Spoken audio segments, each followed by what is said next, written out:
for a sense of what's happening now. And Natalie, you might have traveled the kind of route of this marathon, but I don't imagine that you were participating in the same way that the winners were. But we're also told of some kind of conference we're expecting later today.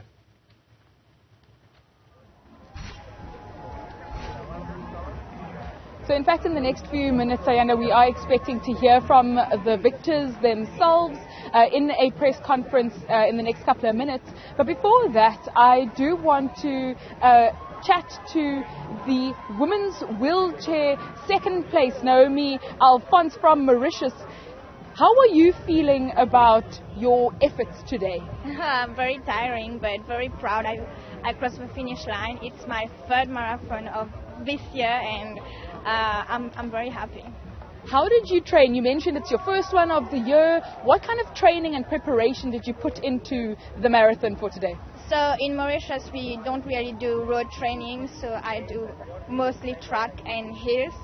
And before coming, we have been training so hard on the hills, and I can say it paid off, because the hills here was very, very hard, and I managed to do it, and it was a great feeling. The wheelchair course was the first time this division was included in the Cape Town Marathon. Going into this race, did you have any expectations, or was this a highly competitive one for you and you absolutely wanted a podium finish? I didn't expect the podium because we have here two great women who have been doing marathon for years. We have Vanessa de Souza, who won the first place, and Shelly Woods, who came third. The main objective was to do only below 2 hours, and I succeeded. So I did 1 hour 57 minutes and 49 seconds. So the goal was targeted. So it's a great one. What does the rest of your year look like? Are you preparing for another major marathon sometime soon? Next year I was invited to London Marathon and Duluth and also Boston Marathon. We are preparing for that one, but before the end of this season we have IWAS Games in Portugal, so it's only track, but we are preparing for this one.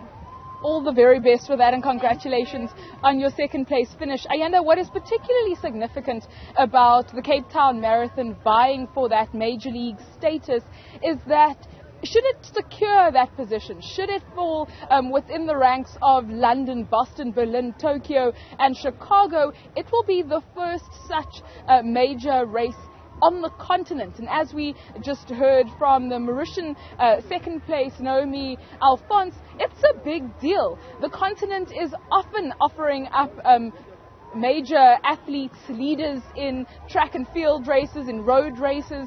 So they almost feel as though the continent deserves a major league race, much like this Cape Town Marathon. Absolutely, and one wonders why we're not there yet, given just how much things work there in Cape Town. Natalie, Malgas, thanks very much indeed. Left us there from the Western Cape, specifically in Cape Town.